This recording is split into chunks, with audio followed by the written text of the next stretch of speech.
A solo 2 años, 9 meses de ocupar la presidencia, puedo afirmar que ya logramos sentar las bases para la transformación de México. Con esta fórmula de combatir la corrupción y gobernar sin lujo ni frivolidad, hemos podido cumplir los compromisos de no endeudar al país, no aumentar impuestos, no subir los precios de los combustibles y, lo más importante, esta nueva política económica fincada en la moralidad nos ha permitido financiar programas sociales para el bienestar de nuestro pueblo, en especial para los más pobres y marginados. Se gobierna con austeridad y autoridad moral. No se tolera la corrupción ni se permite la impunidad. Se auspicia la igualdad de género. Se repudia la discriminación, el racismo y el clasismo. Es un timbre de orgullo el que, a pesar de la crisis sanitaria y económica que provocó la pandemia y con todo el sufrimiento que nos causó, no dejamos de trabajar para consumar la cuarta transformación de la vida pública de México. Y no dejaremos ningún pendiente cuando esté entregando la banda presidencial. Solo diré a los 4 vientos: misión cumplida. Me voy a Palenque, les dejo mi corazón. Bueno, vamos a informar. Primero, quiero dar a conocer que el licenciado Julio Scherer Ibarra, consejero jurídico del Ejecutivo Federal, ha decidido dejar el cargo y el encargo porque va a reincorporarse a sus actividades como abogado. Julio es como mi hermano, nos ha ayudado mucho, él es parte de este proceso de transformación. En el tiempo que se desempeñó como consejero, se hizo cargo de elaborar las iniciativas de reforma a la Constitución para ajustar el marco jurídico a nuestro proyecto de transformación del país. Gracias a Julio se llevó a cabo la reforma del artículo 4 de la Constitución para garantizar a los adultos mayores, a las niñas, niños con discapacidad, a los estudiantes pobres, y que se entregaran de manera gratuita las medicinas a los adultos mayores, sus pensiones, a las niñas, niños, sus pensiones, a los estudiantes pobres, sus becas y la atención médica y los medicamentos gratuitos. En eso consistió esa reforma vigente que elevó a rango constitucional estos derechos. Y recuerdo que fue una reforma constitucional que demandó la aprobación de las 2/3 partes, mayoría calificada en las cámaras. Por eso va a ser muy difícil que se dé marcha atrás a ese logro, que se quiten esos derechos. Entonces, esa reforma fue elaborada por Julio Scherer. Lo mismo, él fue el que elevó también a rango constitucional el castigo por corrupción, porque desde la época de Carlos Salinas de Gortari, la corrupción no era delito grave. Se había modificado en ese entonces el Código Penal. Entonces se hablaba del combate a la corrupción, crearon hasta organismos anticorrupción, pero todo era una farsa, porque no se podía juzgar a delincuentes de cuello blanco. No era delito grave la corrupción. Además, tenían derecho a fianza. Entonces ahora no. Esa reforma también pasó por el despacho, por la oficina de la Consejería Jurídica. Otra reforma importante es que, como todos sabemos, durante muchos años se utilizó el mecanismo de la condonación de impuestos a las grandes empresas, que al final terminaban no pagando impuestos. Pagaban impuestos todos los mexicanos, menos los potentados, las grandes corporaciones. En los 2 últimos sexenios, solo 58 grandes empresas dejaron de pagar cerca de 200,000 millones de pesos, porque les condonaron los impuestos. Había un mecanismo en donde año con año, por influyentismo, se conseguía la condonación de impuestos, porque era una facultad que tenía el secretario de Hacienda y desde luego el presidente. Se llevó a cabo una reforma al artículo 28 de la Constitución, y así como están prohibidos los monopolios, ya se prohibió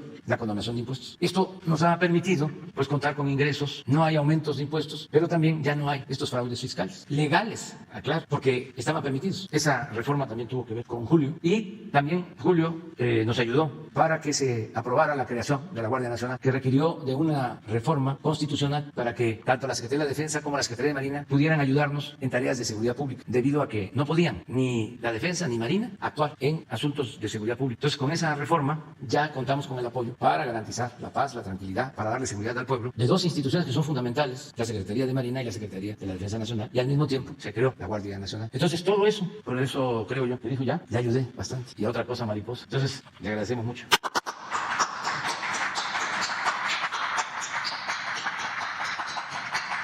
Y he tomado la decisión de invitar como consejera jurídica a quien ya me ayudó también como consejera jurídica cuando me desempeñé como jefe de gobierno en la ciudad. Estela Ríos ya fue conmigo consejera jurídica del gobierno de la Ciudad de México del 2000. María Estela Ríos González. Ya la vamos a presentar. Es egresada de la Facultad de Derecho de la Universidad Autónoma de México y tiene maestrías en Ciencias Políticas en la UNAM. Pero además ya ha trabajado con nosotros desde hace un poco más de 20 años. Es una profesional, es una gente con principios, con ideales, honesta, y tiene toda la experiencia transparencia. Esa es la información que estamos dando a todo el pueblo de México el día de hoy. Y ahora pasamos, bueno, antes tengo el informe, otra medalla para México. Juan Pablo Cervantes se llevó bronce en 100 metros de 54. Es la medalla 14 ya de los Juegos Paralímpicos. Es un orgullo para todos los mexicanos lo que están haciendo nuestros representantes, nuestros deportistas. 14 medallas. Pues también un aplauso para ellos.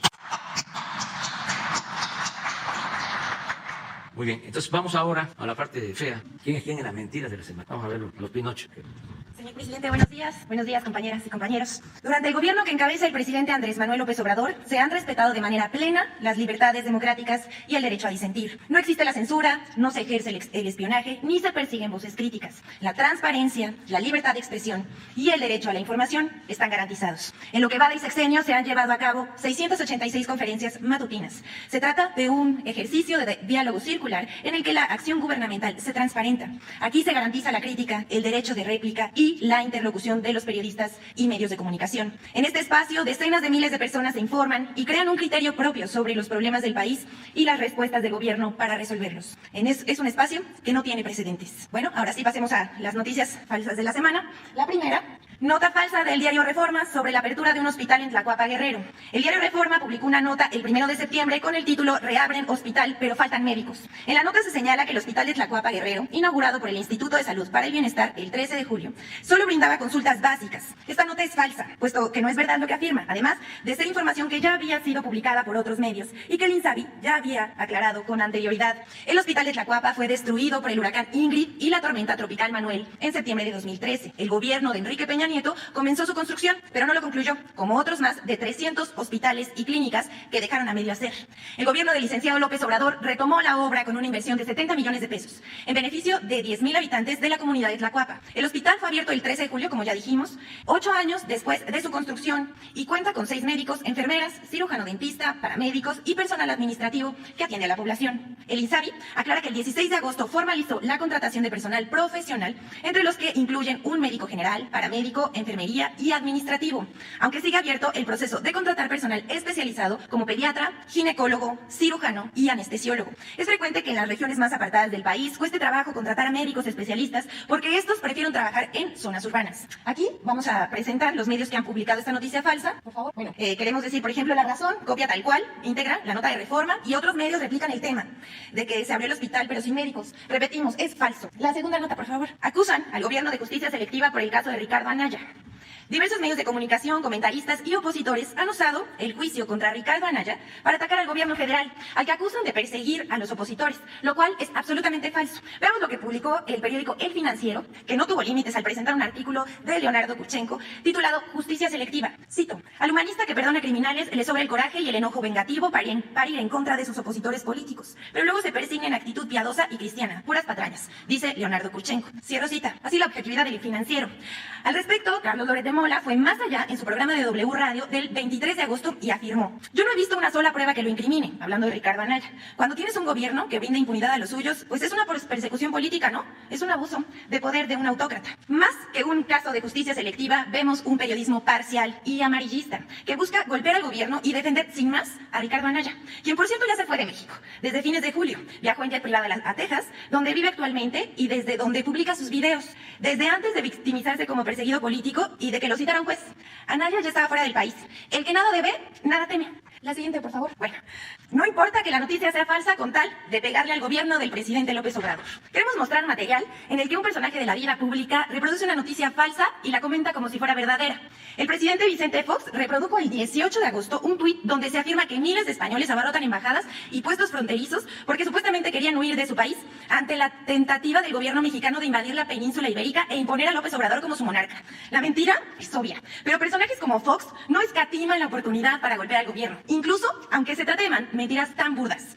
Esta nota fue clasificada como falsa por un sitio de verificación de información, pero el señor Fox ni por enterado. Aquí vemos la nota falsa. De ese tamaño son las noticias falsas en México y los personajes que la replican. Tomemos un momento para ver esta noticia. La siguiente, por favor. Noticia falsa que se disfraza de medio de comunicación. Bots que se disfrazan de periodistas y periodistas que se vinculan con bots. El 31 de agosto se publicó una noticia falsa a través de una cuenta de Twitter que suplantó la identidad del periódico Excelsior. Un mensaje con fotos reportaba que supuestamente había estallado 3 tanques del gas Bienestar distribuidos ese día y aseguraban que investigaciones ya apuntaban que los cilindros de 30 kilogramos no cumplían con los estándares de calidad para almacenar el hidrocarburo.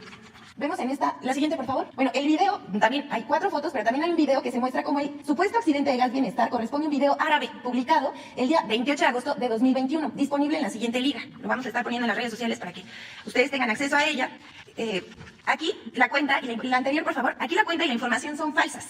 Es un claro intento de guerra sucia para desacreditar el esfuerzo que el gobierno de México está haciendo para apoyar a la economía familiar, dotando de gas a precios justos a familias con menos recursos. Y luego los tweets de bots que lo retuitean. Destaca el hecho que todos tienen, la siguiente, por favor, esa, que todos tienen el mismo correo de contacto@tridentaideas.com. Como dato final, queremos mostrar que de manera poco común, el correo que se muestra en la biografía de esta, es decir, también contacto@tridentaideas.com, es el mismo que aparece en las cuentas verificadas de la actriz Elisha Wilkins, Van Pipe, quienes se han caracterizado por ser personajes que constantemente atacan al gobierno y al presidente López Obrador.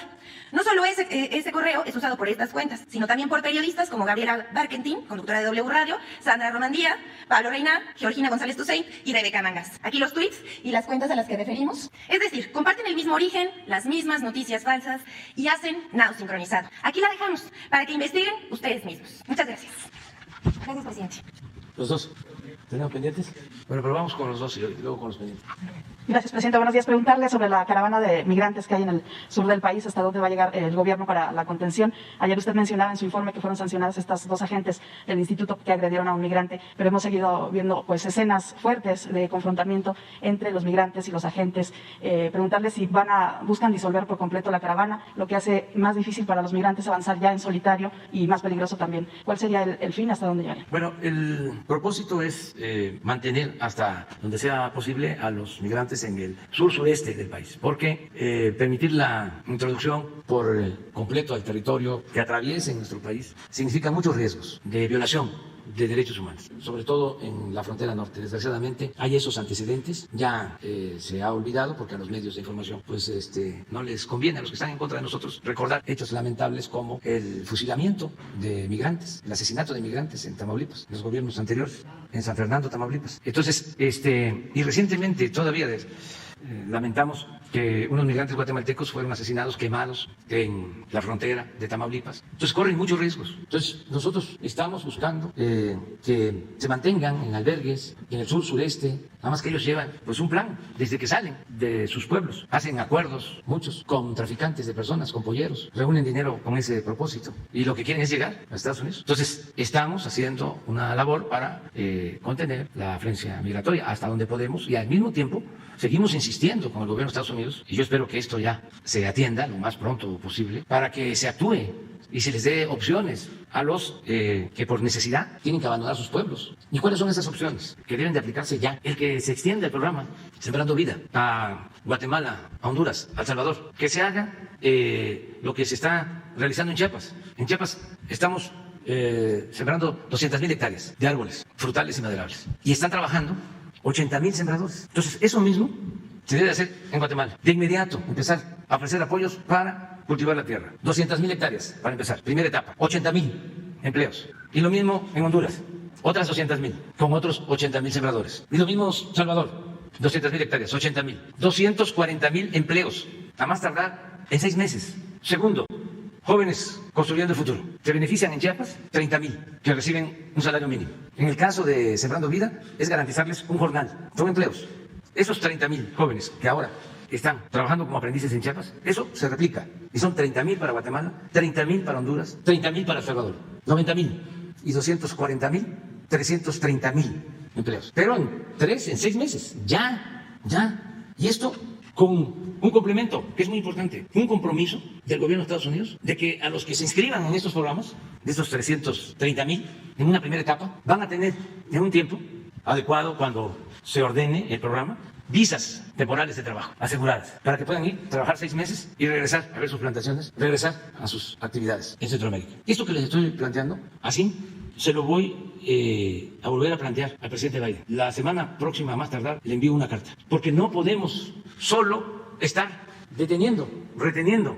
Hay que atender las causas. La gente no sale por gusto de sus pueblos, no abandona a su familia por gusto, lo hacen por necesidad. Entonces, no es conveniente solo fincar el plan migratorio en el pie de la contención, porque queda cojo. se requiere la cooperación para el desarrollo. Los dos pies. Se necesita que haya inversión en Centroamérica. Eso es lo que estamos planteando. Ahora que fui a Tapachula, en la reunión que tuvimos, ese fue mi planteamiento. Y di instrucciones de que se respetaran los derechos humanos, de que no se golpeara, no se lesionara y que mucho menos se fuese a agredir y que perdieran la vida a migrantes. Entonces estamos trabajando en esto y vamos a seguir avanzando con ese propósito. Porque mientras no se atiendan las causas, es lo mismo que decían aquí los tecnócratas neoliberales corruptos. Siempre que hablábamos de atender las causas, lo que originaba o origina la violencia, siempre nos decían, sí, eso está bien. El que haya empleo, el que se atienda a los jóvenes, sí, pero ¿qué van a hacer?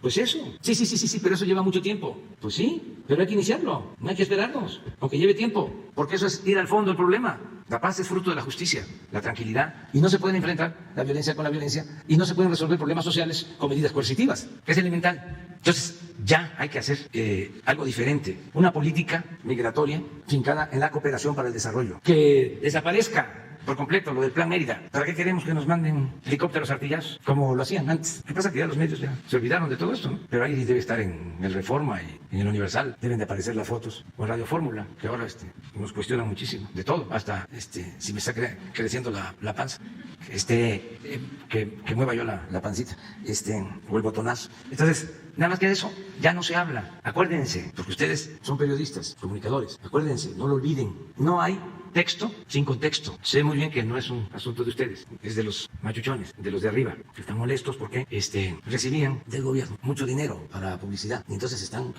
muy enojados los de arriba. Imagínense, no solo les daban dinero de publicidad, sino contratos de obras a los dueños de los medios de información, pero muchísimo dinero. Y muchas canonjías. Entonces ya todo ese dinero, pues eso es lo que se está destinando a ayudar a la gente humilde, a la gente pobre. Entonces los tiene molestísimo, por eso las campañas, ¿no?, de mentiras, pero les ofrecemos disculpas, vamos a seguir, porque esto es parte de la transformación. Nada dañaba más a México que la corrupción, nada. Y esa corrupción era solapada, por decirlo menos, por los medios de información, con honrosas excepciones, porque ni modo que trataran antes los temas migratorios como los tratan ahora. Esto de que dejaron en el abandono los hospitales, pues nunca hablaron de eso y de nada. Era obedecer y callar, como los vasallos, quemarle incienso al presidente en turno. Eso empezó a cambiar en los últimos tiempos, pero antes no se podía tocar al intocable. Entonces ahora, con su enojo, hasta me insultan, pero pues ya Manuelita ya no está, que la recuerdo con mucho cariño. Presidente, preguntarle de la gente, con lo que pasó el fin de semana, si está roto el diálogo con este grupo, qué es lo que ellos están pidiéndole. Se decía que en el fondo está el tema de la caja de ahorro que maneja ahora el gobernador. Usted decía que quizá el exgobernador de Chiapas se lleva muy bien con ellos. No sé si tengo información de que Manuel Velasco está también, pues de algún modo asusando. Él ya dijo que no es así. Nosotros no tenemos diferencias con nadie, solo que no aceptamos chantajes. Imagínense que voy a una gira y me detienen, como frena, pensando que con eso ya va a tener López Dóriga y Loret de Mola, Ciro, tema, ¿no?, para estarnos atacando. Pues me quedo ahí. No me quieren dejar pasar, pues aquí me quedo. Yo también quiero protestar, porque no debemos nada. Hemos tratado a las maestras, a los maestros, como se merecen. No se les insulta, no se les desprestigia, no se les reprime. Así era antes. Y los medios callaban, hasta aplaudían. Traían campañas en contra de los maestros. Le echaban la culpa a los maestros de la baja calidad de la educación. Recuerdo que el periódico Reforma, para que vean cuánta ética aplican estos medios, las finísimas personas que son. Me acuerdo que una vez sacaron 8 columnas en el Reforma. A lo mejor por ahí la encuentras, nada más que va a estar difícil porque ya lleva como 6 años esto. Lo que pasa es que yo no odio, pero no olvido. Y ya soy mayor de edad, ya estoy chochando, pero me funciona muy bien la memoria. Un encabezado de Reforma. Un maestro de Oaxaca gana 600,000 pesos mensuales. Imagínense eso. Nunca se atrevieron a poner una 8 columnas diciendo un expresidente de la República recibe una pensión de 5 millones de pesos mensuales en total. Nunca. Pero sí en la campaña contra los maestros, un maestro gana 600,000 pesos mensuales. ¡Falso! Tenían información que les pasaba el CISEN. Ya uno de los dirigentes del Magisterio Democrático de Oaxaca le sacaron en una ocasión de que le gustaba mucho el sonido de los hielos en el vaso. Lo acusaron de alcohólico. El Reforma, al dirigente de la CENTE en Oaxaca, maestro Núñez, finado, en paz descanse. A ver si me consigues el nombre. Rubén.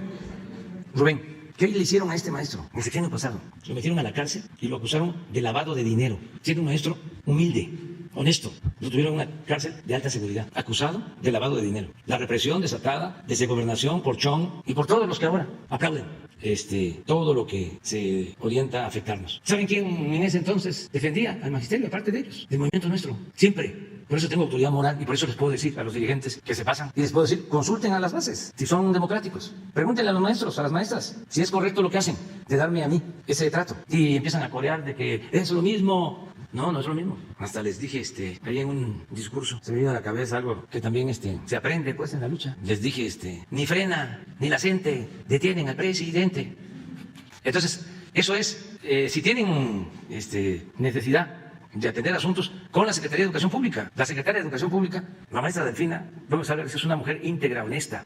Nunca había estado una maestra de Secretaria de Educación Pública. Eso también lo digo porque se olvidan las cosas. O se piensa que es lo mismo. Dicen muchos, ¿cuál cambio? La verdad que yo estoy tranquilo y sé que sí hay cambios, porque como están muy enojados, pues ahí me doy cuenta, ¿no?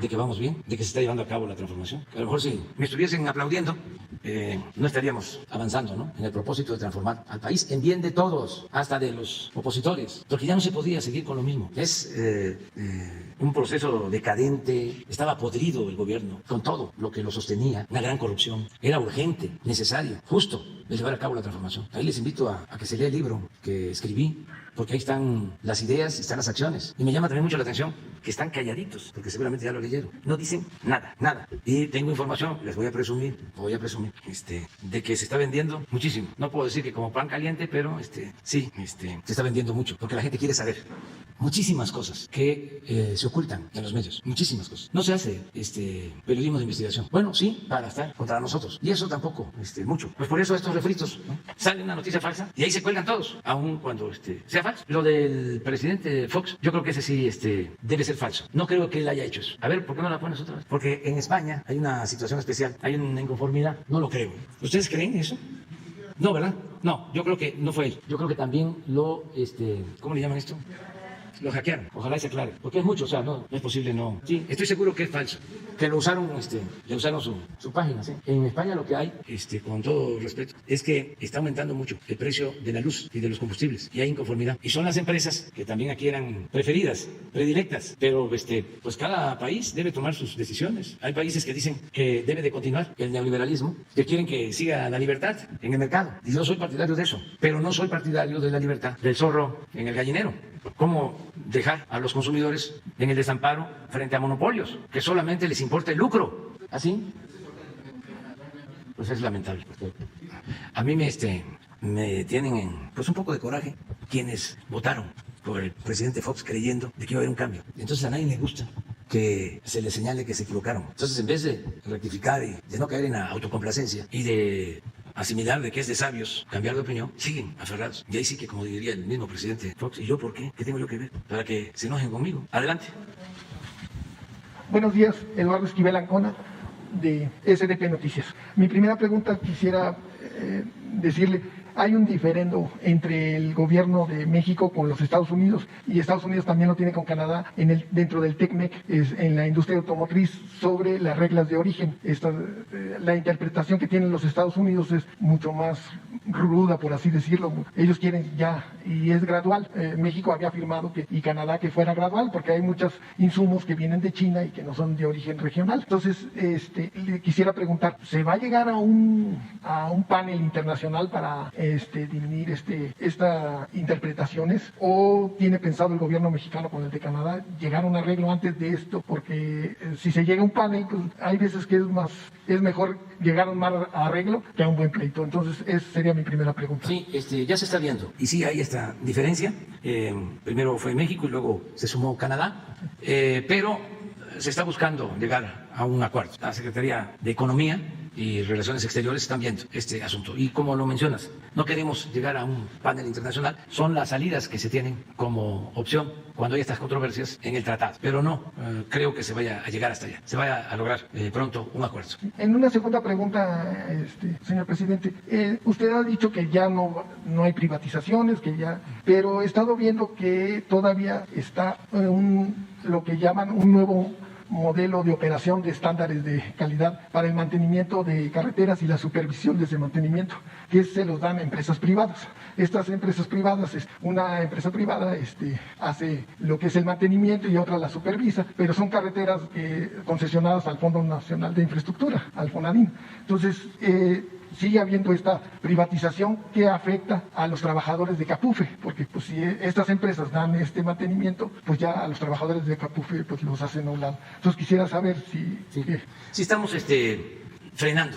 Ayer lo dije, paramos en seco todas las privatizaciones, porque era excesivo en todo, en Pemex, en la industria eléctrica, en comunicaciones, bueno, hasta en los reclusorios, en el agua, en todo.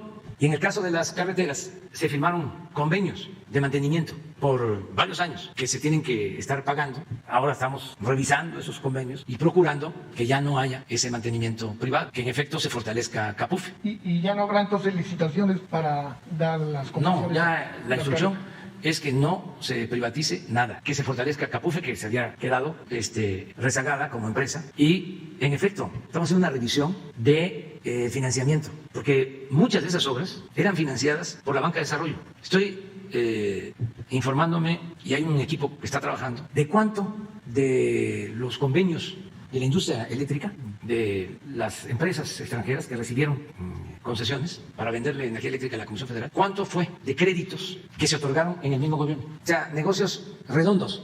Fue puro influyentismo y moches para recibir no solo la concesión, sino el crédito. Entonces, cuando hablan de que no va a llegar inversión extranjera si se pone orden, pues no es cierto. Habría que ver cuánta inversión extranjera realmente llegó con la privatización. En el caso de la industria petrolera, nada, no llegó nada. Decían que iba a llegar inversión extranjera a raudales muy poca. Y saben que los que recibieron contratos para explotar y extraer petróleo, sus concesiones que recibieron, muchos las están vendiendo y todo fue un negocio en el mercado financiero, pero no fue inversión, beneficio del país. Entonces sí estamos viendo eso. Sí, y habría que separar también no solo los créditos que se daban por la Banca de Desarrollo, sino también los apoyos no recuperables que daba el Fondo Nacional de Infraestructura. Dieron muchísimo ya a estas empresas españolas. Sí, es que era un gobierno al servicio de los negocios privados. Se utilizaba presupuesto público y, como dices, no solo créditos, sino presupuesto. Como complemento, a veces era todo presupuesto público y era muy poco lo que invertía la empresa privada. Por ejemplo, para no estar hablando así, en abstracto, el segundo piso de Puebla, que atraviesa Puebla, lo hizo OHL, o una de esas empresas, ya no recuerdo bien. Pero el presupuesto federal es mayor a lo que invirtieron. Y ellos tienen la concesión. Y ellos tienen la concesión y cobran. Sí, para muchos años. Y con eso pagan el crédito. Sí, sí. Entonces, una obra que costaba 5,000 millones, la estimaban en 10,000 y llegaban al acuerdo. De esos 10,000, el gobierno federal aporta 5,000 y la empresa privada aporta los otros 5,000. Como realmente la obra costaba 5,000, con el presupuesto federal se terminaba la obra, ellos no aportaban nada y se quedaban con la concesión para cobrar por el paso. Y lo peor era cuando dejaban las obras tiradas, como el acueducto del Zapotillo, sí, que Baleón solo construyeron dos. Sí. Pues todo eso ya se terminó, pero qué bien que me lo estás recordando, porque nos están escuchando los servidores públicos. Es que existe todavía ese espíritu tecnocrático. No se puede ir así ya de una vez y para siempre. Ahí andan queriendo aplicar la misma fórmula. Y me canso de recordar la frase bíblica de que no se puede poner el vino nuevo en botellas viejas, pero todavía hay botellas viejas, pero ahí vamos a ir cambiando, ahí va, avanzando poco a poco. Bueno, vamos con Dalila. Gracias, presidente. Buenos días. Salir Escobar de Tiempo.tv. Comentarle, hace unos días, Alonso Ancira informó que no se había concretado la venta de acciones de la Alianza Minero Metalúrgica Internacional, por lo tanto, bueno, pues él seguía teniendo el 55% de las acciones. También se informó la información en torno a que la Fiscalía General de la República habría dicho que no cumplió con este acuerdo reparatorio y que, principalmente porque los recursos estarían en un fideicomiso que está en Estados Unidos y que parte del acuerdo es que estuviera en México. Preguntarle en primera instancia si esto pone en riesgo justo la reparación del daño de la venta sobre precio de esta planta, justo con el tema de Emilio Lozoya, pondría en riesgo y cuál sería en todo caso pues la salida que se debería encontrar a este tema. Pues yo creo que están mal aconsejando al señor Ancira. Ojalá y él reflexione. Porque si ya había aceptado un acuerdo, lo que procede es que lo cumpla. No va a obtener beneficios si busca con abogados leguleyos quererle darle la vuelta a lo que ya se acordó. Él debería de estar agradecido. Él sabe muy bien que vendió a sobreprecio esa planta. Lo sabe perfectamente. Y eran otros tiempos en donde los funcionarios pues actuaban de manera cómplice. Pero ahora ya cambió. Entonces nosotros no tenemos como propósito la venganza. Ya lo he dicho muchas veces, no es mi fuerte la venganza, es justicia. Entonces, si ya él tenía un acuerdo o tiene un acuerdo, pues lo mejor es que lo cumpla, que no le haga caso a los abogados, porque ni siquiera esté pensando que ya una vez que yo me vaya, ya va a poder él. Pues eso es una aventura. No hay cosa más importante en la vida que la tranquilidad, de vivir en paz, sobre todo con nuestra conciencia. Entonces, si le están diciendo, vamos a aplicar aquí tácticas dilatorias, como los abogados huizacheros, que se abundan, y le vamos a hacer de esta manera, y va a ir pasando el tiempo, y va pasando el tiempo, y ya se va el presidente. Y con el que llegue, nos vamos a entender, porque va a cambiar esto. Pues eso es muy incierto. Entonces, yo le recomendaría que cumpliera, no, que no le haga caso a quienes le están recomendando eso. Y también que no le haga caso a los políticos, a sus amigos, porque ellos también tienen no es una acusación en contra de ellos, pues ellos también le pueden estar diciendo, no va a pasar nada, no te preocupes. Como le prestaba el avión al que ahora es el coordinador de los diputados del PRI, Moreira, que no esté pensando que porque ya está Moreira, de coordinador del PRI en la Cámara de Diputados, lo va a proteger, lo va a ayudar, que es el mismo tiempo de antes. Pues no, todos sus amigos políticos, a los que los ayudaba, les prestaba el avión, no uno, varios, pues no, lo vamos a ver. Además no pueden, ya esto cambió, ya ni el presidente, eso cuesta trabajo que se entienda, el presidente no puede garantizarle impunidad a nadie, no solo por mis convicciones, porque nunca lo haría, sino porque ya la Fiscalía es autónoma y el Poder Judicial es independiente, y yo no voy a estar haciendo gestiones en favor de nadie y perdiendo autoridad moral, porque entonces ya no tendría autoridad política y ya no sería un digno representante del pueblo de México. Entonces, que ellos entiendan esta nueva circunstancia. También el hecho de que para que todo marche bien en Altos Hornos de México, sí sería necesario que se diera la venta de estas acciones que pertenecen todavía a la familia. Y también preguntar si recomendaría a la Fiscalía General de la República que haga público el acuerdo para esta devolución de los Sí, claro. La vida pública tiene que ser cada vez más pública y que se transparente todo. Pero ya no es el tiempo de antes. Es importante, sobre todo por los jóvenes, que no les tocó vivir la época de mayor impunidad y corrupción. Es que si se hace un reportaje con imágenes de cómo eran las cosas en los gobiernos neoliberales, como por ejemplo había abogados famosísimos, especialistas en sacar de la cárcel a delincuentes de cuello blanco, y presumían de que no tenían a ningún preso, que a todos sus clientes los liberaban, porque tenían agarraderas, influencias en el Poder Judicial, desde luego, en el Poder Ejecutivo, la Procuraduría. Pero eso ya cambió, ya no es así, y falta todavía avanzar más, sobre todo en la reforma al Poder Judicial, pero se ha avanzado. Ya no es lo mismo que antes. No es que ya un juez dejó en libertad a un famoso. ¿Saben ustedes que los muy famosos presos políticos, o mejor dicho, políticos presos, los muy famosos, se sabía de antemano cuándo iban a salir, antes de que el Poder Judicial emitiera una resolución? A mí me tocó saber de uno famosísimo.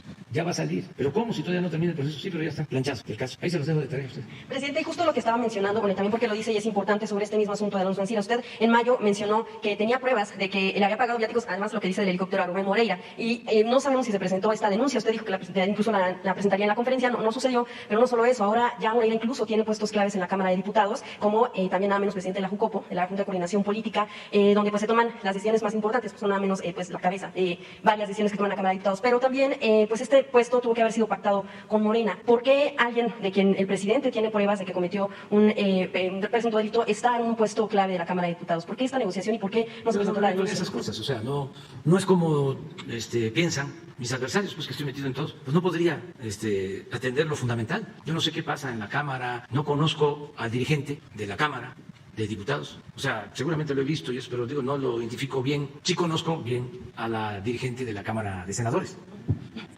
a la doctora Olga Sánchez, pero no estoy metido en todo eso. Sí puedo decir que el señor Ancira le prestaba el avión y se consideraba como viáticos en la empresa el pago por los servicios que se hacían a favor del señor Rubén Moreira. Ese dato sí lo tengo. Es más, hoy lo voy a subir. Le pido a Jesús, no lo han subido eso. Y de una vez voy a aprovechar porque también a Mario Fabio le prestaba el avión. ¿Se presentará esta denuncia, presidente? No, si la Fiscalía considera que por oficio debe hacerlo, pues que lo haga, ahí está. Pero no sé si sea delito porque lo pagaba la empresa. La empresa les pagaba al gobernador el servicio, sí, de traslado. Entonces están las facturas, que es lo que les voy a mostrar. Y esto porque yo lo que digo, pues lo puedo probar, si no, no lo haría. Sí, que esta denuncia entonces no sería una moneda de cambio para acuerdos en la Cámara. No somos iguales. Nosotros no establecemos relaciones de complicidad con nadie. Cuando ayer declaró el del PRI, con todo respeto, ¿cómo se llama? Alejandro Moreno. Alejandro Moreno, sí. A ver si no encuentran la declaración, de que no van a permitir ellos injerencia del presidente. Yo lo que tengo que ver con eso, con lo que es su trabajo de ellos. No somos iguales, no somos iguales. A ver si la encuentras. Nada más le mando a decir que o no me conoce o lo malinformaron. Es que yo me levanto muy temprano. Me arreglo, salgo a la reunión de seguridad a las 6 de la mañana, de 6 a 7.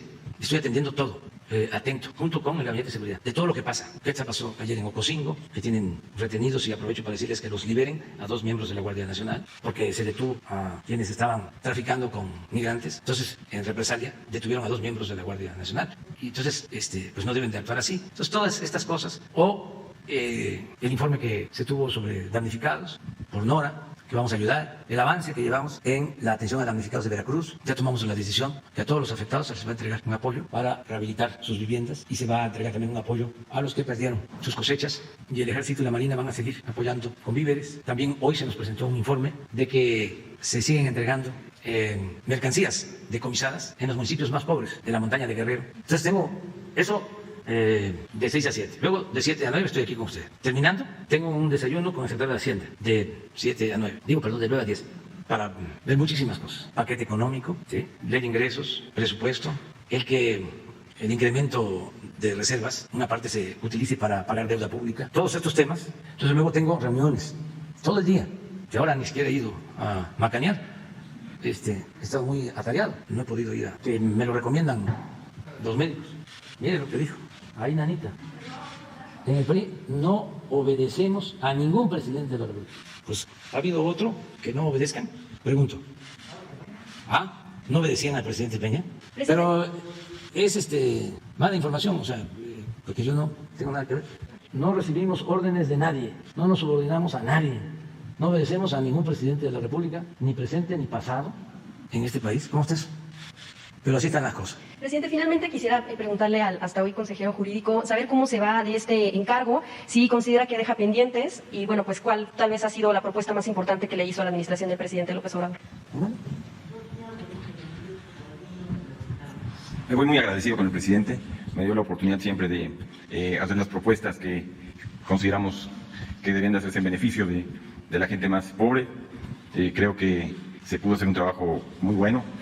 Yo siempre seguí recomendaciones de él. Me gustó mucho trabajar en beneficio de las personas. Yo creo que las iniciativas que se presentaron se llevaron a buen término.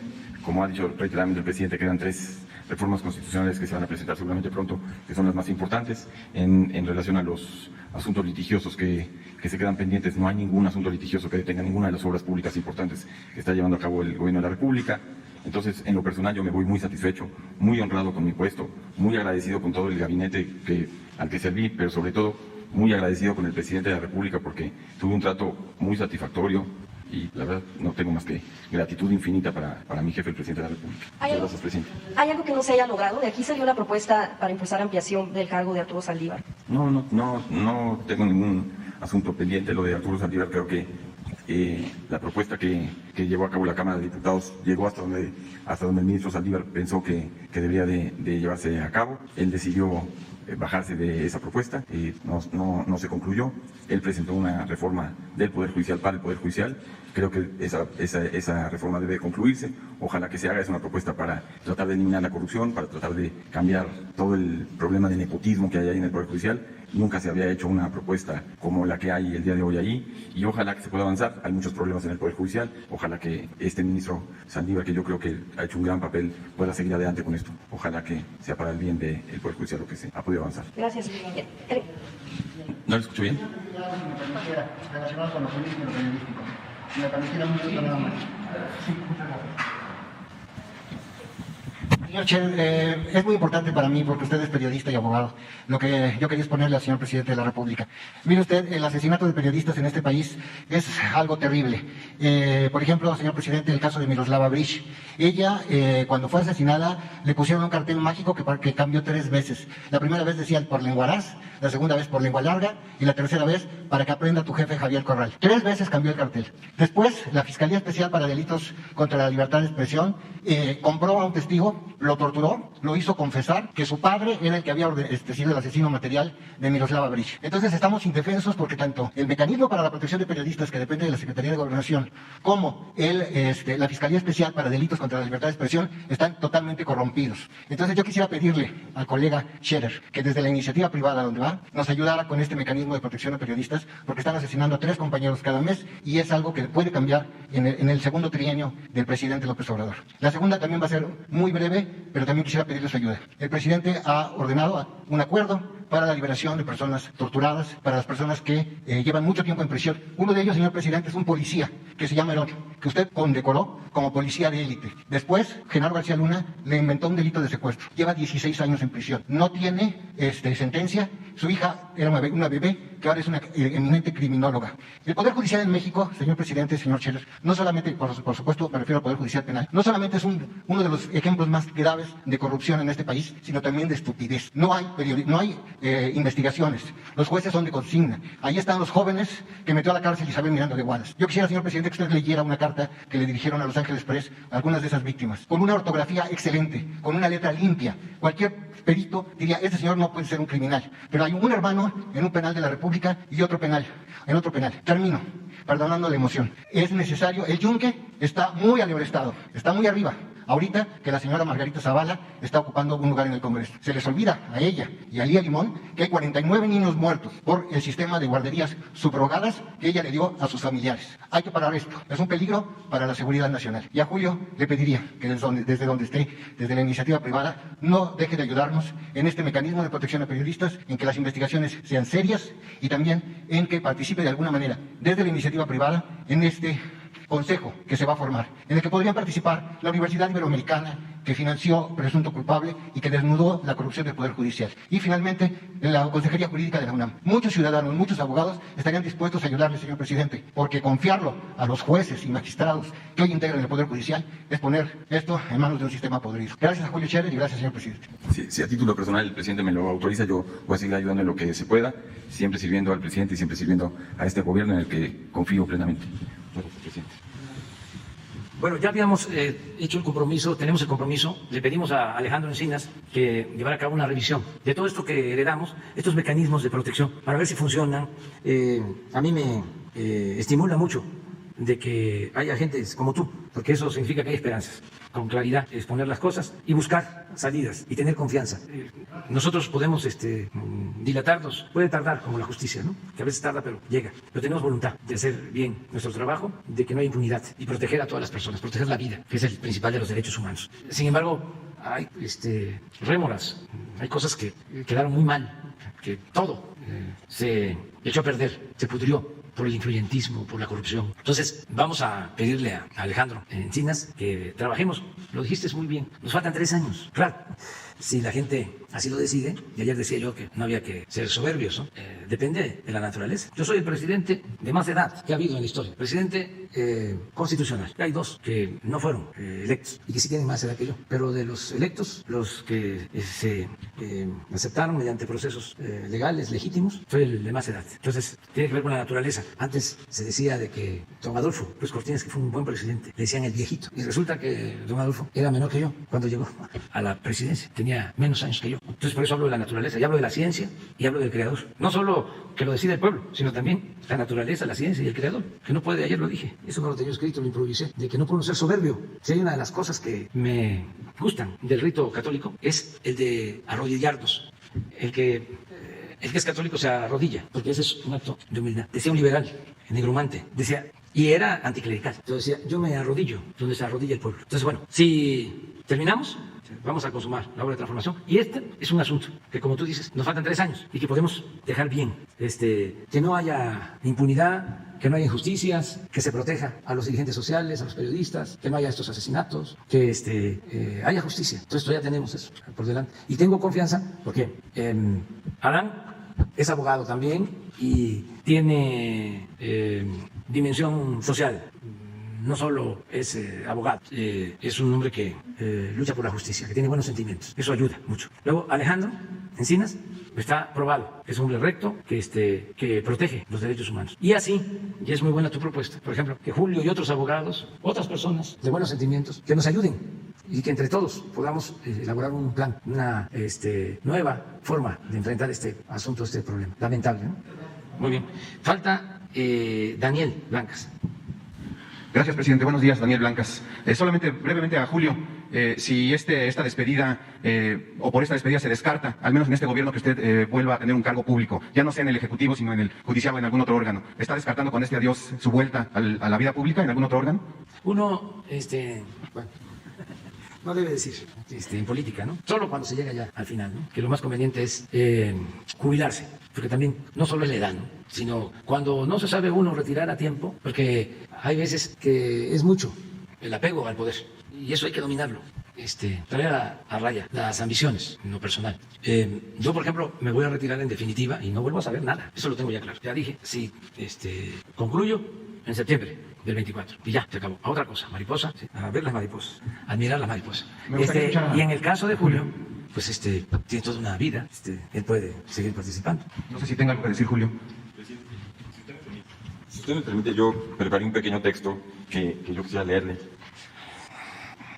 Dice: la trayectoria de Andrés Manuel López Obrador ha estado marcada por la firmeza en sus convicciones, la honorabilidad y el compromiso incuestionable por el pueblo al que con tanta dignidad representa. México es la razón a la que se debe la patria de sus amores. En nuestras circunstancias, durante más de 2 décadas conocí al primer mandatario tanto como un hombre puede conocer a otro, en las complejidades de la amistad. Lo expreso sin presunción. Conozco la profundidad de un ser humano extraordinario. Tuve la oportunidad de acompañarlo en tiempos aciagos, perseguido desde las distintas facciones del poder, y tuve también la suerte de recibir su invitación para sumarme al proceso de transformación que hoy encabeza.